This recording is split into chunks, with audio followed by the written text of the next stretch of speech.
Yep, okay. If it crits either Minfilia or Elarra, the fight is over, because they'll die before they can...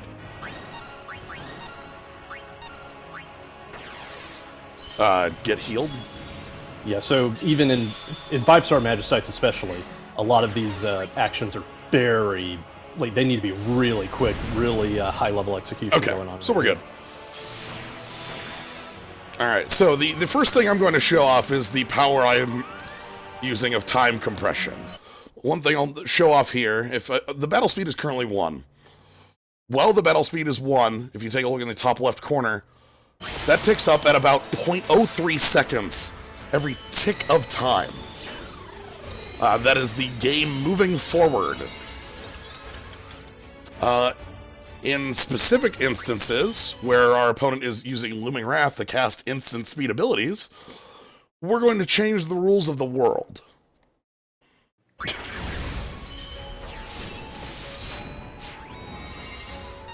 Because they're casting instant speed abilities, I want more time in between all my moves.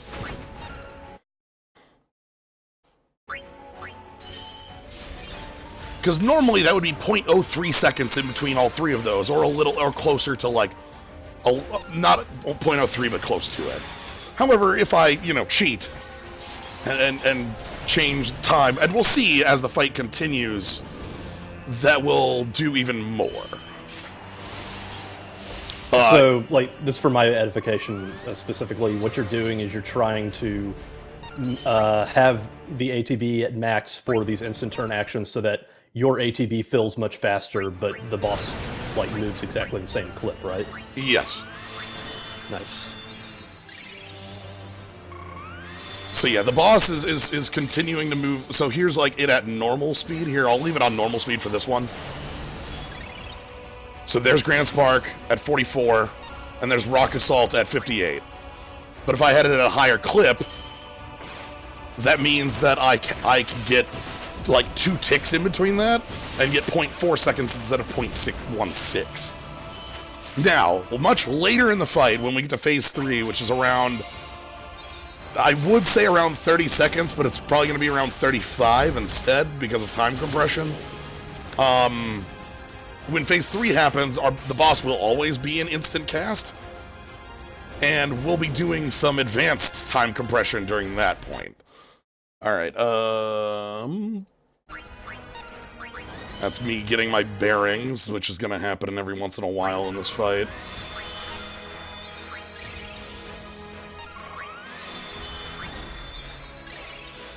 So here, there's Grand Attack at 32. And now, okay, there we go. That's the most important note to happen there. You'll notice the time is at 14:53, and it was at 13:32. What happened there was Elarra has a special ability on her USB called Regenga. I'm paused here just to describe this. Regenga is every 3.5 seconds, your party, for 15 seconds while it's active, your party members will regen 2,000 health. When the game goes to regen that 2,000 health, every single instance of the regen is 1 tick of time. And because I'm in speed 5, that means that 1 tick of time is, rather than 0.15 seconds, it's 1 second full. Which means that much more quickly? Yeah, not only am I healing much more quickly, but during that time, all the cast speeds on that Snowspell Strike, this Princess, and the Blessing of Light all went up. Also, every single one of those casts, takes time during this as well. So Blessing of Light is a tick, so that's an extra tick of time I get in the fight. It's really weird. I am cheating a lot of I am going to cheat a lot of time in this fight. Alright, we can Ultra Cross Slash, Snowspell. What this means also is that my clear time is horrible. Okay, there's Looming Wrath, so switch back to 5 again. Fortunately, we are at the point of Magicites where, the timer doesn't really matter. You just go for it. As long as you win, that's what matters. Yep. So at some point in the fight, I'm going to need to cast Unicorn. Unicorn gives you the blocking of a status ailment. However, the Unicorn's blocking of a status ailment only lasts 25 in-game seconds, so I need to delay using it. I see. Because the time compression actually will make that like fall off before it is needed. And you also need to make sure that you time it so that Unicorn is able to get off before Hecatoncheir starts using Blind. Yes. So the thing is, the first blind, quick pause here. The first blind targets Elarra and Minfilia, which is meaningless. Neither of those characters need to hit. Alright, let's use Chosen here. Actually, let's just go straight in now. So there's the first blind, which means we're going to use Unicorn here. Let's put in time compression. There's Savage Guy and Salvo. Let's heal off between that. That's the other thing, too. Since Hecatoncheir is just hitting you a million times, you are building up bar every single time. Yes. So Elarra has plenty of charges in the tank. I only want to use 2 USB charges from Elarra before the final phase of the fight. Because the moment the final phase of the fight happens, Elarra needs to be using that USB ability every turn forever. It's the only way I can stay alive. Right. So here's Spellblade finish. This will knock Hecatoncheir out of the enrage mode that we've talked about. What is her USB? Her USB heals the party instantly, gives everybody in the party 2 turns of fast cast, and the regen that I talked about earlier, the 2000. It's a lot of healing and a lot of speed. Yeah. And bear in mind that, too, this is also untyped casting speed, so everybody can take advantage of it. That's a mistake. Oop. I thought I was on Faris there. Hopefully that doesn't come back and bite me later in the fight. Was that Savage Quake, by the way?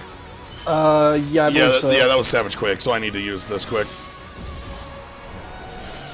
That's fine, I should be okay with 1 less cast of that. Faris is gonna have to regen the wall next action. Yeah, we're slowed right now. Savage Quake, the move that was just used, removes haste from your party.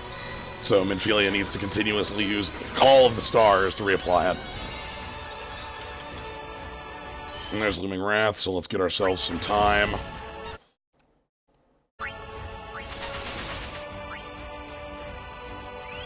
Thanks. So, the USB that Bartz is using specifically, it increases the damage of his spell blades every time he starts using one up to about 70%, and then when the mode is over, he uses an overflow hit that does a percentage of all the spell blade damage he's done. Yep. Alright, so... Yeah. Good. No, I was just gonna say the next action that Faris takes has to be the wall here. I did my Imperil because it was the 3rd Imperil here, but I need to just vocally remember to keep the wall up. And I might not actually want to time compress for a little bit because I need the wall to be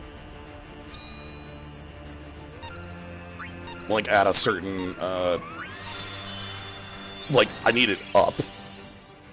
Yeah. Alright. So we should be good with it now.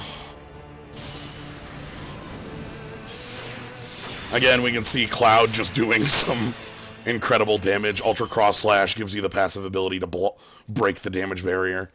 Mm-hmm. All right, it also gives him a 100% crit rate and boosts his physical damage by 30%. Ooh, there's something hitting me through wall falling off.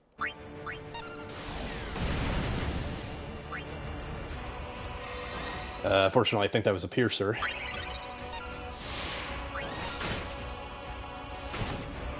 Ugh. Yeah, 2 of those weren't, though. Oh, yeah, that's bad timing. It's fine. We should still be okay. Let me get myself out of the movement zone. I have Guts on, so, like, that's normal Quake, which not a problem. And there's the regen good, kind of taking shape. Let's get myself back in this.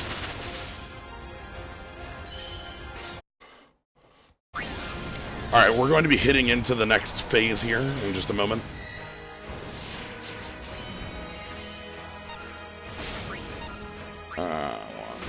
time, and then...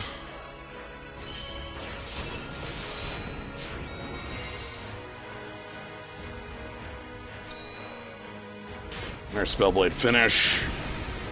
I think that's going to knock us into the next phase. Now, the final phase of the fight is where time compression is just going to be always on. I'm effectively not going to be leaving 5 time. It gets really stupid really quick. Okay, so Savage Quake should be the next ability here. So we're going to heal up. That'll give everybody an instant cast. And then we're going to reapply the haste. Ordering of soul breaks in the menu is also kind of important, because if you want something popped off quickly, you want to be able to just immediately double tap into the soul break. Alright, so here's the stage of the fight where the mistake I made earlier might come back to bite me.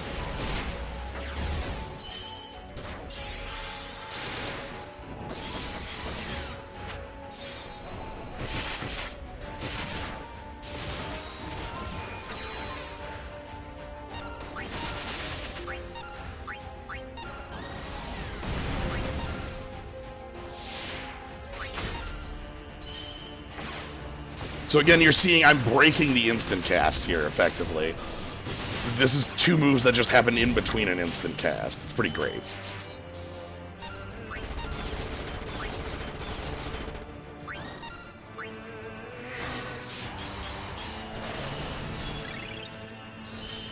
Oh yeah, they're getting real tanky in this last phase. Yeah.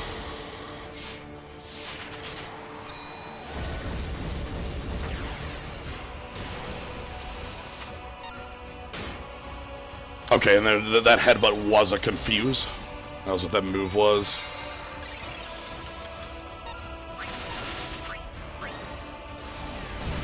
And then here's a bunch of instant casts that we have to... that I'm just staying in the frozen time to deal with. Yeah, so here's the other really important thing about making all of this work. 5-star Magicites have a lower resistance to debuffs than the previous Magicites do. They have 70% resistance instead of 80%. This actually is enough to matter, because it means that stacking debuffs like Faris's Pirate Princess and Landlubber Lambast is actually making enough of a dent in the damage to like matter casting it. Yeah. So I love Landlubber Lambast. It's great.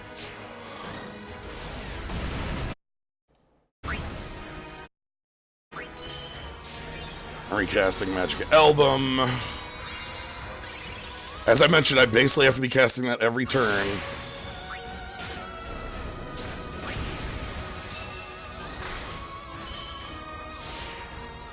So yeah, this time compression is the reason I wanted to show off the fight.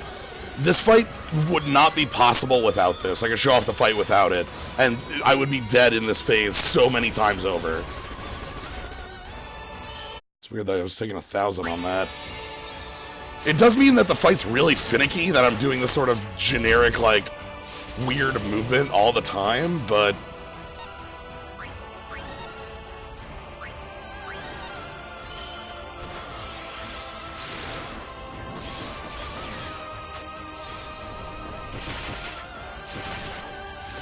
And it's also kind of annoying that like the imperils are starting to fall off, so... Okay, Savage Quake, so we reapply Call of the Stars again. And this is, again, a triple hit combo, which I need to quick put myself in fast time for. There we go. Oh, nice. That was the big numbers showing up. Get out of there. And that'll break Earth Rage. Breaking Earth Rage also gives you an extra tick of time. Ooh, this is bad. Okay, that's just Faris's. Hopefully, Storm Assault will pop off before he can act again and she can get her health back that way.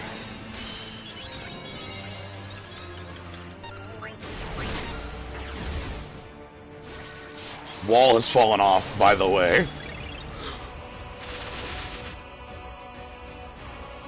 All right, this Ultra Cross Slash should kill.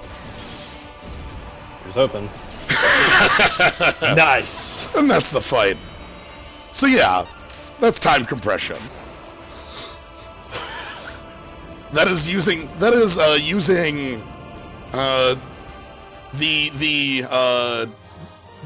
certain game mechanics to gain a victory.